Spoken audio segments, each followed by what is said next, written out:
সম্মানিত উপস্থিতি, ন্যায় এবং ইনসাফের প্রতীক নাকি এখন ঢাকা 15 আসনের নির্বাচনী পরিচালক জনাব আব্দুর রহমান মুসা ভাই মোহতারাম আমির জামাতকে ন্যায় এবং ইনসাফের প্রতীক দাঁড়িপাল্লা উঠিয়ে দিচ্ছে।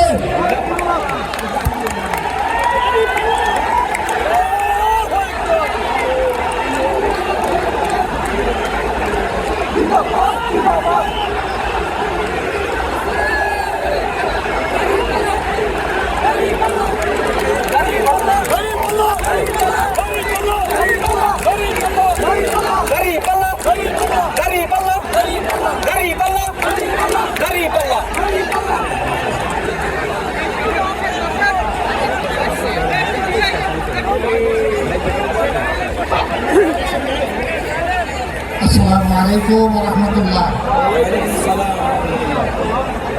এলাকাবাসী আপনারা কেমন আছেন? আলহামদুলিল্লাহ রাব্বিল আলামিন, ওয়াসসালাতু ওয়াসসালামু আলা রাসূলিল কারীম ওয়া আলা আলিহি ওয়া সাহবিহি ওয়া আহলি বাইতিহি আজমাইন। বাংলাদেশ জামাত ইসলামী ঢাকা 15 নম্বর আসন পরিচালনা কমিটি কর্তৃক আয়োজিত সভার সম্মানিত সভাপতি, মঞ্চে বসা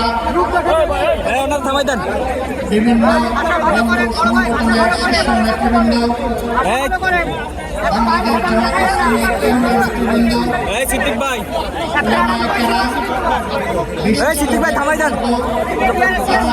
উপস্থিত প্রিয় মিরপুর এবং কাপুরবাসী, আমি আপনাদের প্রতি গভীর কৃতজ্ঞতা জ্ঞাপন করছি। মূল্যবান সময় কোরবানি করে আপনারা এখানে হাজির হয়েছেন আমাদের দুটি কথা শোনার জন্য। মহান রব্বুল আলামিনের দরবারে শুকরিয়া আদায় করছি, তিনি এরকম একটি আয়োজনে আমাদেরকে আজকে হাজির হওয়ার তৌফিক এনায়েত করেছেন। আমি গভীর শ্রদ্ধার সাথে তাদেরকে স্মরণ করছি। 15.5 বছরে ফ্যাসিস্ট আমলে সূচনা থেকে শেষ পর্যন্ত যারা লড়ে গেছেন, জীবন দিয়েছেন, আহত পঙ্গু হয়েছেন, বারবার কারাবরণ করেছেন, চাকরি হারিয়েছেন, বিভিন্নভাবে নির্যাতিত হয়েছেন, আমি আজকের এই জনসভা থেকে তাদেরকে গভীর শ্রদ্ধার সাথে স্মরণ করছি। বিশেষভাবে স্মরণ করছি 24 জুলাইয়ে যারা গগনভেদী আওয়াজ তুলে ফ্যাসিবাদের তত্ত্বের তাউসকে কাটিয়ে দিয়েছিল, তছনছ করে দিয়েছিল, ফ্যাসিবাদকে বাংলাদেশ থেকে তাড়িয়ে দিয়েছিল। আমি তাদের প্রতি বিশেষভাবে শ্রদ্ধা নিবেদন করছি। যারা জীবন দিয়েছেন, আল্লাহ তাদেরকে শহীদ হিসাবে কবুল করুন। যারা আহত হয়েছেন, আল্লাহ পাক তাদেরকে সুস্থতার নিয়ামত দান করুন।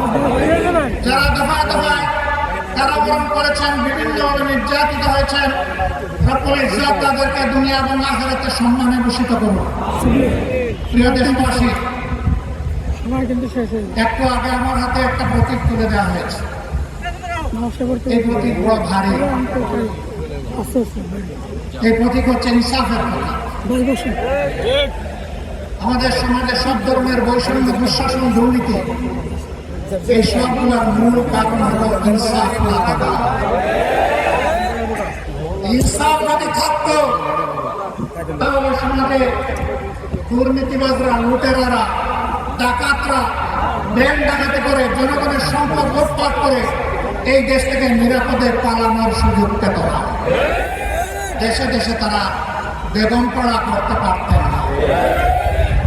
বাংলাদেশের বুকে সন্ত্রাসের রাজ্য কায়েম করতে পারতেন না, কারণ এই কালো টাকা সন্ত্রাসের পিছনে ব্যয় হয়, আরো কালো টাকা বানানোর জন্য।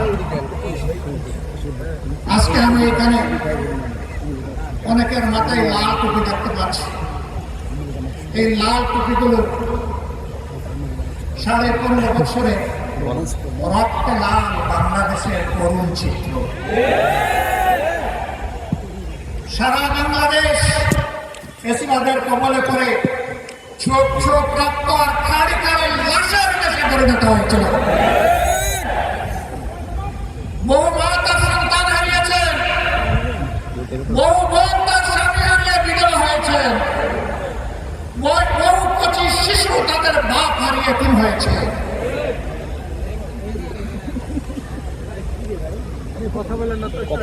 শুধু তাই নয়, আমরা জানি ইতিহাসের কলঙ্ক রচনা করে বাংলাদেশের জায়গায় জায়গায় আয়নাগর গড়ে তোলা হয়েছিল।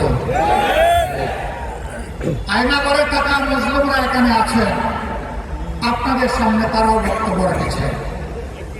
সেনাবাহিনীর কর্মকর্তা হয়েও তিনি এই খাবার থেকে রক্ষা পাননি। উচ্চ আদালতের একজন আইনজীবী হওয়া সত্ত্বেও তিনিও রক্ষা পাননি। রাজনৈতিক কর্মীরা তো রক্ষা পাই নাই।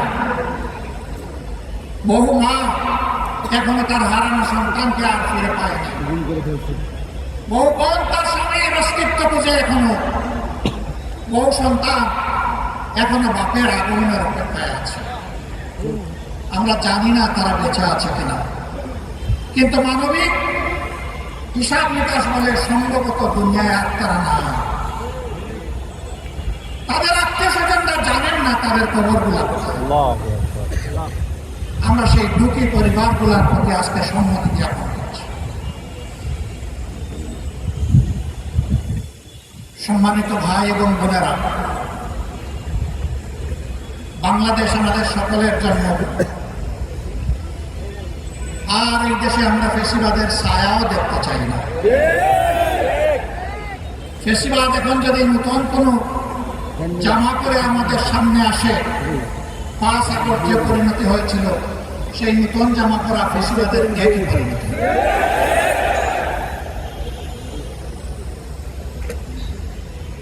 বহু ত্যাগ এবং কোরবানির পর এই যে এখানে আপনারা যারা বসে আছেন, আমি বিশ্বাস করি তার কমপক্ষে 40 ভাগ মানুষ বিগত 3টি নির্বাচনে আপনারা ভোট দিতে পারেন নাই। শুধু তা না, জীবনেও একবার ভোট দিতে পারেন না। এই ভোট যারা কেড়ে নিয়েছিল তাদের নাম হচ্ছে ভোট ডাকাত। আপনারা কি নতুন কোনো ভোট ডাকাত দেখতে চান? আমরা নতুন কোনো ভোট ডাকাত দেখতে চাই না। এই 40 ভাগ যুবক আপনাদের হাত ধরে বিপ্লব হয়েছে, অভ্যুত্থান হয়েছে, যার কারণে আজকে এখানে দাঁড়িয়ে কথা বলতে পারছি। আপনাদেরকে সেলিউট। আজকে আপনাদের শেষ হয়ে গিয়েছে। আপনারা যে দুঃশাসন আর দুর্নীতির বিরুদ্ধে, যে বৈষম্যের বিরুদ্ধে রাস্তায় নেমে স্লোগান দিয়েছিলেন, উই ওয়ান্ট জাস্টিস, সেই ন্যায় বিচার কায়েম না হওয়া পর্যন্ত আপনারা কি ঘরে ফিরে যাবেন? অতএব ন্যায় বিচার যাদের হাতে নিশ্চিত হবে, আমরা আপনাদেরকে আহ্বান জানাবো, আমরা সবাই মিলে তাদের সঙ্গে হব ইনশাআল্লাহ। যারা নিজেদের দলের লোকদেরকে চাঁদাবাজি, দখল বাণিজ্য, মামলাবাজি, দুর্নীতি, সন্ত্রাস, পাথর মেরে মুখ হত্যা, গাড়ি চাপা দিয়ে মুখ হত্যা, এগুলো থেকে নিজের কর্মীকে যারা বিরত রাখতে পারবে, আশা করি আগামীর বাংলাদেশ তারা জনগণকে উপহার দিতে পারবে। আর যারা এগুলো পারবে না, তারা যত রঙিন স্বপ্ন জাতিকে দেখাবেন, জাতি তাদের এই মতলব বুঝতে জাতির মোটেই কোনো অসুবিধা হবে না। প্রিয় ভাইরা, আমি কারো সমালোচনার দিকে যেতে চাই না। কেন চাই না জানেন? আমি যখন ডান দিকে, বাম দিকে, সামনে, পিছনে চোখ মেলে তাকাই, তখন অন্তত ছোট্ট একটা জায়গা থেকে শান্তি পায়। যারা ফেসিবাদ কায়েম করেছিল এবং তাদের যারা মূল দূষর ছিল, এখন তাদেরকে দেখতে পাই না। এখন আছেন তারা যারা ফেসিবাদের জাতাকলে পিষ্ট হয়েছিলেন। তাদের প্রতি, সকলের প্রতি আমাদের বিনয়ী অনুরোধ, ফেসিবাদের যে কষ্টটা আমরা আপনারা সকলে ভোগ করেছি, মেহেরবানি করে এই কষ্টটা কেউ আর জনগণকে দিবেন না। কিন্তু এখনো দিচ্ছেন। আমরা দেখতে চাই এগুলো বন্ধ হচ্ছে। যদি বন্ধ না হয়, তাহলে আগামী 12 তারিখ জনগণ 2টা হ্যাঁ ভোট দেবে আর অনেকগুলা না ভোট দেবে ইনশাআল্লাহ। একটা হ্যাঁ ভোট হচ্ছে পরিবর্তনের আকাঙ্ক্ষায়, ঘুরে ধরে রাজনীতির কাঠামো পরিবর্তন করার আকাঙ্ক্ষায়, জনগণ মুখিয়া করবে ইনশাআল্লাহ। আপনারা কি হা ভোটের পক্ষে লড়াই করে যাবেন? দ্বিতীয় হা হচ্ছে দেশের সার্বভৌমত্ব এবং স্বাধীনতা। শিশু থেকে আবার বৃদ্ধ বনিতা, মা বোন থেকে শুরু করে ভাই ভাতিজা সবাই সকলের অধিকার প্রতিষ্ঠিত করার অঙ্গীকার নিয়ে রাস্তায় নেমেছে, মাঠে এসেছে নির্বাচনী মাঠে 10 দলীয় সমঝোতার ঝোট।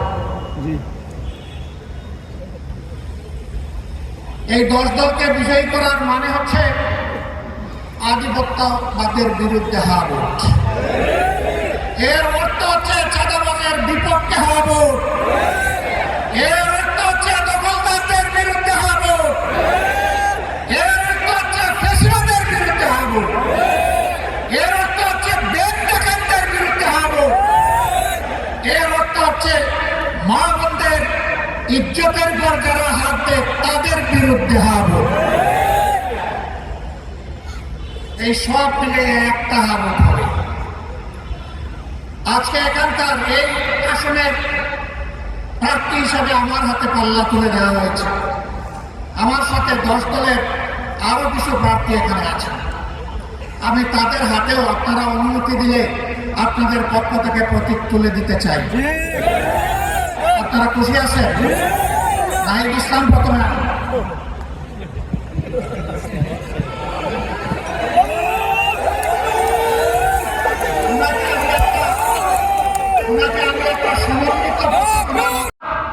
সমাজের প্রতি দায়বদ্ধতা শিখাবে, সেই শিক্ষাটা আমরা তাদেরকে দিব ইনশাআল্লাহ। আর ওই শিক্ষা দিব যেটা সার্টিফিকেট তৈরি করে না, বরঞ্চ যেটা দক্ষতা তৈরি করে।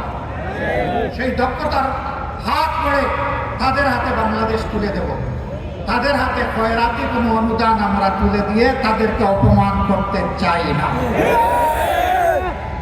আমাদের যুবক সমাজকে আমরা সম্মানিত করতে চাই।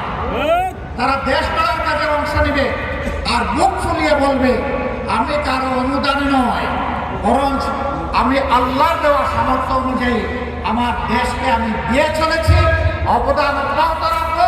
এই দেশ গড়ার আমিও একজন নাগরিক এবং একজন কারিগর।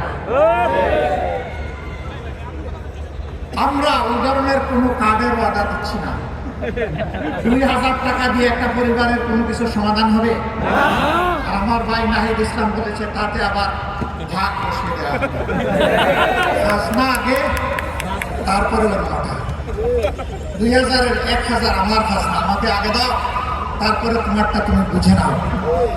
তাও না, কাল্পনিক কিছু মানুষের চরিত্র একে তাদের হাতে তুলে দেওয়া হবে, সরকারের হাতে তুলে দেওয়া হবে, বেকারের হাতে না। এই বৈষম্যগুলাকে আমরা দেখতে পাইনি। টাকা কোত্থেকে আসবে? টাকার সোর্স তো জনগণ। এটা তো আমাদের কারো টাকা না, জনগণের ট্যাক্সের টাকায় দেশ চলে। ট্যাক্সের বাইরে কিন্তু একটা বেসরকারি ট্যাক্স আছে প্রত্যেকটা মুদির দোকানে, রাস্তাঘাটে, এমনকি রাস্তার পাশে বসে যে ভাই বোনটি ভিক্ষা করে তার কাছ থেকে একটা ট্যাক্স দেওয়া হয়। ওই ট্যাক্সের টাকা আমরা আমাদের জনগণের হাতে তুলে দিতে চাই না। না, শুধু তাই না, ওই ট্যাক্স বন্ধ করে দেওয়া হবে ইনশাআল্লাহ। ওই ট্যাক্স টাকার চাঁদাবাজি আর চলবে না। 10 দলের যার যেখানে বসে সেইটার পক্ষে আপনারা সর্বশক্তি নিয়োগ করে আপনারা ন্যায়ের পক্ষে, ইনসাফের পক্ষে আগামী 12 তারিখ একদিকে রেফারেন্ডামে হা, গণভোটে হা, আর এই 10 দলের প্রতীকে হা, এই 2 জায়গায় হা দিয়ে জনগণের বিজয় ছিনিয়ে আনবেন ইনশাআল্লাহ। কোনো পরিবারের হবে না, এই বিজয় কোনো গোষ্ঠীর হবে না, এই বিজয় হবে আপামর জনগণের ইনশাআল্লাহ। সম্মানিত ভাইরা, কার কার করে নারী নাই একটু হাত তুলেন, মাগন নাই কার কার করে একটু হাত তুলেন। একটাও হাত, নারী পুরুষ মিলেই সমাজ। মায়েরা সম্মানের জাতি। মা ছাড়া দুনিয়ায় 2জন মাত্র পয়দা হয়েছে, হযরত আদম আলাইহিস সালাম এবং হযরতে হাওয়া আলাইহিস সালাম আর কোনো মানব সন্তান দুনিয়ায় আসেন নাই মার পেট ছাড়া। সুতরাং আমরা সবাই মায়ের কাছে নিই। আচ্ছা, বাপের পেটে জন্ম নিয়েছেন একজন দিকে হাত চুরি করে আছে, তাও নেই। বাপের বুকের দুধ খেয়েছেন একজন হাত তুলে নাই, তাহলে এই দুই জায়গায় মারা অনন্যা, তাদের কোনো তুলনা নাই, তারা অতুলনীয়। আমরা সেই মাদেরকে সম্মানের জায়গায় রাখতে চাই।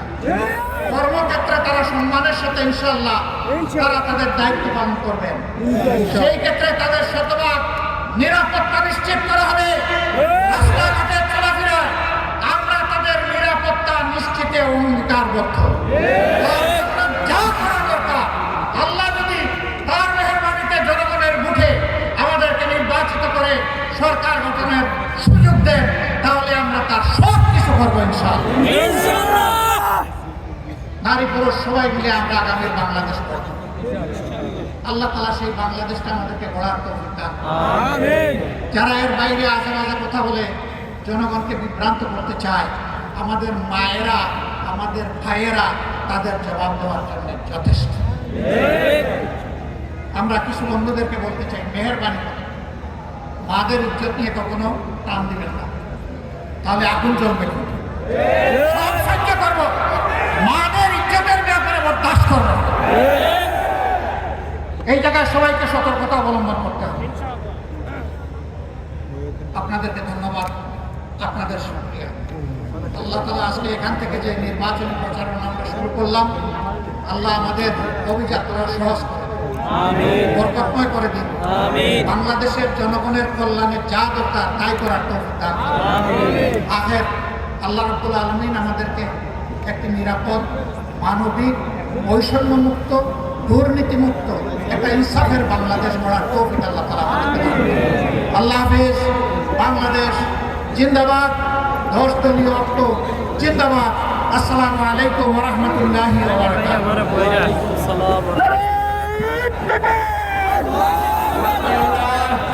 প্রোগ্রাম সফল করার জন্য সবাই